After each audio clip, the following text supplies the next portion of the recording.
Elhamdülillah, elhamdülillah, elhamdülillah. Estağfurullah, estağfurullah, estağfurullah. El-azim, ellezi, la ilahe illahu, el-hayyul kayyum. Ve etûbü ileyh. Ve estelev tebete, vel mağfirete, vel hidayete. İnnehu huvet-tevvâbur rahim. Ve afu anna ya kerim. Ve afu anna ya kerim. Va'fu anna ya kerim, vakfir lena bifadlika ya rahman ya rahim. Ya meliku ya kudusu ya hafızı ya Allah. El-evveli Allah, el-ahiri Allah, el-zahiri Allah, el-batini Allah. Hayrihi ve şerrihi minallahu teala. Ve eşhedü en la ilahe illallah. Ve eşhedü enne Muhammeden abduhu ve resuluhu. Esselatu vesselamu aleyke ya Resulallah. Esselatu vesselamu aleyke ya Habiballah. Esselatu vesselamu aleyke ya seyyidinel evveline vel ahirin. İşfelene ya şefiyel müznibin. Birahmetike ya erhamer rahimin. Kâlallahu Teala fi kitabel aziz. Euzu billahi mineşşeytanirracim. Bismillahirrahmanirrahim. İnna iddeteşşuhuri indallahi ithna aşara şehran fi kitabillahi يَوْمَ خَلَقَ السَّمَاوَاتِ وَالْأَرْضِ مِنْهَا أَرْبَعَةٌ هُرُمٌ ذَلِكَ الدِّينُ الْقَيِّيمُ. Allah Ta'ala said in the book, the number of months in the sight of Allah is 12 in a year. By Allah's ordinance, this is the fact. He created the heavens and the earth. 4 of them are sacred. That is the straight usage, the true law of God.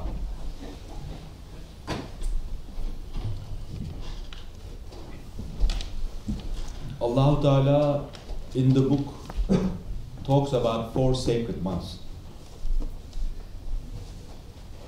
Although they are not explicitly mentioned, from the practices of the time and from the traditions of the Prophet, peace and blessings be upon him, we know that these 4 months, which Allah Ta'ala clearly stated that they were sacred, were Zulqa'dah, Zulhijjah, the month of Muharram, which we are in right now, and the month of Rajab, which was set with the traditions of Rasulullah as the month of Allah. The 3 of these 4 months are consecutive: Zulqa'dah, Zulhijjah, and Muharram. And even before Arabia was honored by Islam, these months were considered sacred in the honor of the pilgrims. You know, pilgrimage was there even before the time of Prophet. In respect to the rights and in respect to the security of the pilgrims, Zulqa'dah is the preparation month for Hajj. Zulhijjah is the month of Hajj.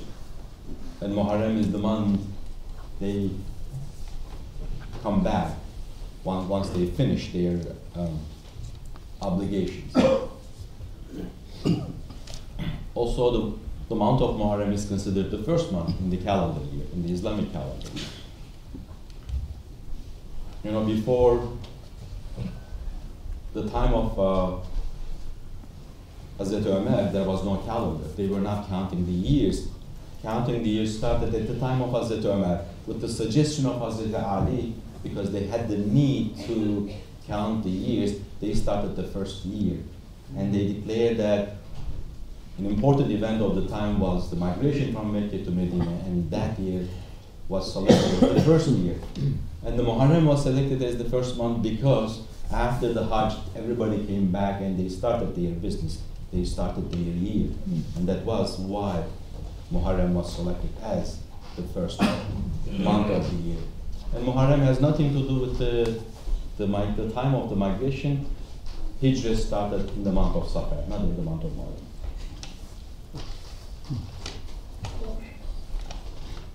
Muharram is an important month. It is a month that we are supposed to show respect. Many things happen. In particular, the 10th of Muharram is a very important day when you look at the history of mankind. which is Monday. This is the 7th of Muharram. But a lot of things happen on the day of the 10th of Muharram. It is reported that on that day, it is reported by the traditions that on that day, Prophet Adam was descended upon the earth.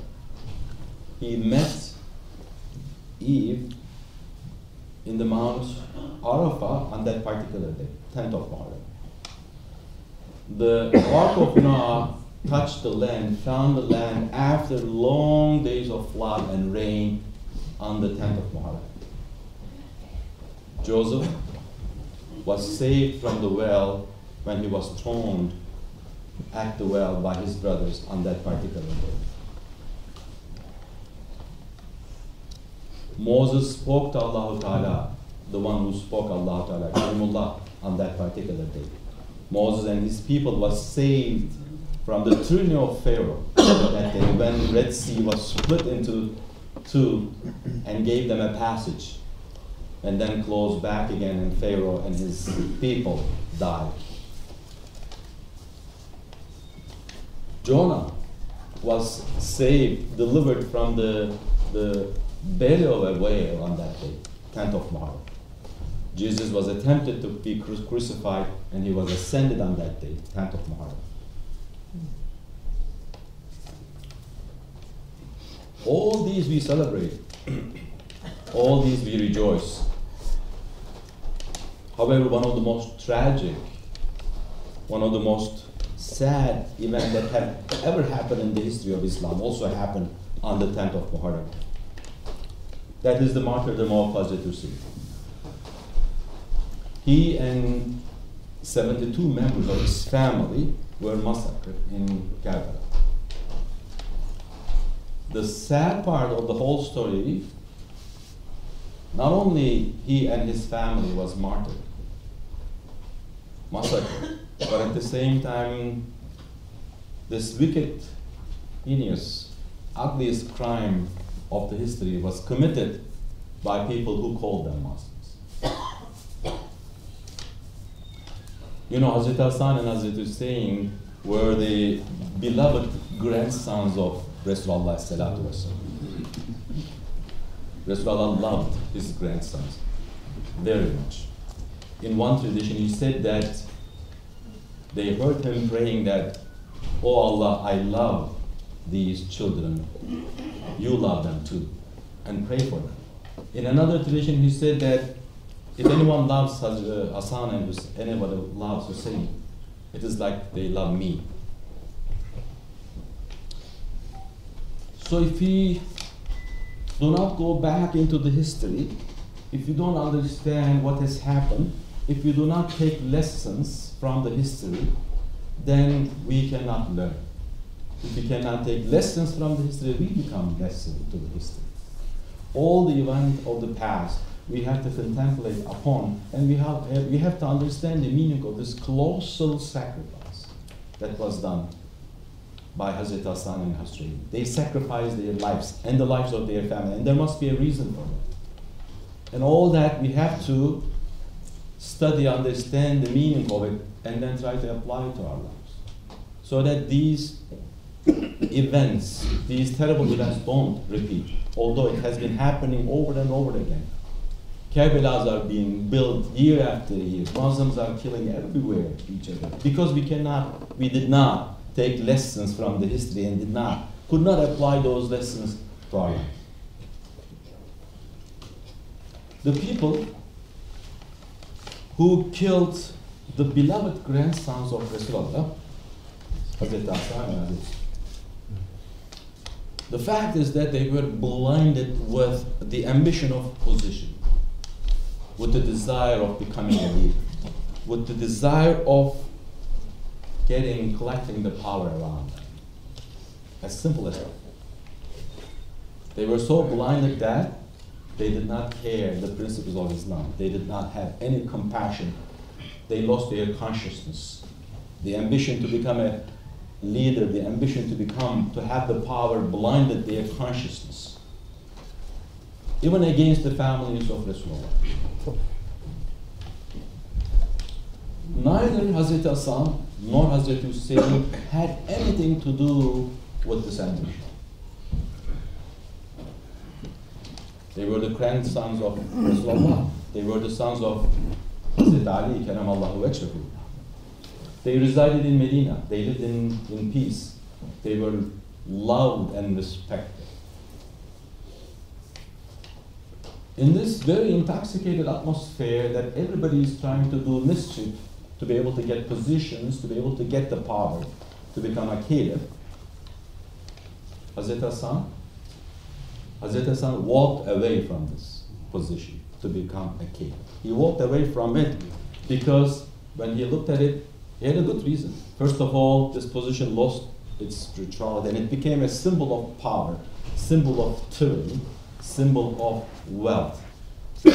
And the thing is that there were so many people around him, he wanted him to become the caliph. And there was Muawiyah with a big force threatening everyone, threatening to kill everyone. He did not want Muslims to kill Muslims. He walked away to be able to avoid Muslims killing each other. So after Hazrat Hassan walked away from this, Muawiyah became the caliph. And then he saved many lives because there was no war, there was no contention, and people did not kill each other. And he started living in Medina peacefully, but even that, when he was living in Medina, there was so much love and respect, and people were around him, that was even a threat for Muawiyah. He was poisoned. His mere presence, the love and compassion that he gathered for the people that he gathered around him, was a threat. And he was poisoned for that. This is long before Karbala. After Hazrat Hassan's martyrdom, Muawiyah started promoting his son, Yazid, to take this position, to become a caliph. That was completely against the principles of Islam, at the same time that was completely against the traditions of the Prophet, because you cannot pass this position from father to son. Hazrat Hussein never pledged allegiance to Muawiyah, and he never pledged allegiance to Yazid. But when Muawiyah died, when Yazid became the caliph, and people in Medina around Hazrat Hussein did not pledge allegiance for the Yazid, did not accept him as the caliph, people around Yazid started talking to Yazid and said, unless you kill, or unless you force Hazrat Hussein to pledge allegiance to you, unless you force him to accept you as the caliph, there is no way that you can have power. He is so respected, he has so much power that they will never respect you, recognize you. So with the help of the people of Kufa in Iraq, they had a plan. They invited people of Kufa, invited him. They said that they are forced to accept Yazid's leadership, and they needed support. There wasn't much choice. Either indirectly he would have accepted Yazid's, the tyrant's Khilafah, by not going there, by not accepting their invitation. It was an indirect acceptance of Yazid's power, or he was going to go there. When he decided to go, when he decided to respond to this invitation to go and face the tyrant, many people around him, including Ibn Abbas, his sister, Zainab bint Ali, they said to him that, you know the people of Kufa, you know how they were deceptive to our father, you know how they killed our brother. Do not go there. Do not go there. Do not. This is a game. This is a deception. And he said that I know what is going to happen to me. I'm going there knowing what is going to happen to me. And he went there. And he went there. When he went to Karbala, he saw that all the people invited him against the tyranny of Yazid was on the side of Yazid. 5,000 people surrounded 72 people and massacred them. He had 73 wounds, none of them was a wound of a sword. Nobody was able to approach him. They killed him with arrows and spears.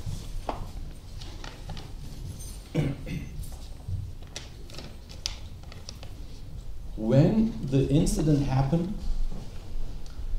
this is the important part. When the incident happened, in the eyes of many Muslims, they were able to see how misguided, how wicked Yazid was. To be able to demonstrate, to be able to show this to people, he had to sacrifice his life. His life was sacrificed to give people a message that they had to stand against tyranny, even if they had to sacrifice their life. And when the incident was heard, it was a shock. Everybody saw the reality. And not only with this incredible, colossal sacrifice that Hussein did, but at the same time, with the strong speeches, his sister, Zainab bint Ali, was with him, and courageously, she started spoke against Yazid and against the people of Kufa. And she said directly to the people of Kufa, "O deceitful people, do weep a lot and laugh less, since you brought shame on yourselves and you will never be able to cleanse it forever." When he started talking about what has happened, it was not possible for Yazid to keep any respect under that. A few years later, he died. They say that he fell off his horse. Their remains are unknown. But the important thing here is that the beloved sons of the Prophet taught us several lessons. Hazrat Hassan taught us the lesson that lives of Muslims, to save the lives of Muslims is much more important than having a position. But Hazrat Hussein, by sacrificing his life, he demonstrated that when the time comes to struggle against the tyrants and corruption, it may be necessary to sacrifice whatever we have, even if it is your life. He demonstrated us with a colossal sacrifice that standing against tyranny is an obligation. And he also demonstrated and taught us a tradition of Hazrat Rasul-i Kibriya, Hazrat Muhammad Mustafa, who said, salatu wassalam, whenever you encounter something wrong, tyranny, undo it with your hands. And that's exactly the example of Hazrat Hussein. He tried to undo injustice with his hands, and actually after that justice prevailed. After they saw how heinous, how wicked Yazid was, instead of injustice, justice prevailed after that. If you're not able to do so, Rasulullah said, try to undo it with your tongue. And that's exactly what his sister, Hazrat Zainab bint Ali, did. He spoke against the tyranny. And because of his speeches after the Karbala incident, people learned what has happened, and she did not have any fear. And finally he said, even if you're not able to do that, if you don't have the power to speak against the tyranny, at least open your hearts and feel compassion against the victims and pray for them. May Allah Ta'ala open our hearts so that we can understand the meaning of the sacrifices of the people, of the family of the Prophet, peace and blessings be upon him. Ya Rahman, Ya Rahim, all the most merciful, most forgiving one, forgive our sins. Give us strength against the trials, difficulties of this world. Help us cleanse our hearts from the evil qualities of ambition, from the evil qualities of arrogance, vengeance, hypocrisy, anger. Help us try to cleanse ourselves from the excessive love of this world, possession and position. When you saw us impatient against little trials, you do not increase your trials upon us. Make us grateful of all the bounties that you poured on us. As you have gathered us here, gather us in the hereafter, in the vicinity of the one whom you have created as the mercy upon the universes, and make us worthy to his intercession. Ameen, ameen,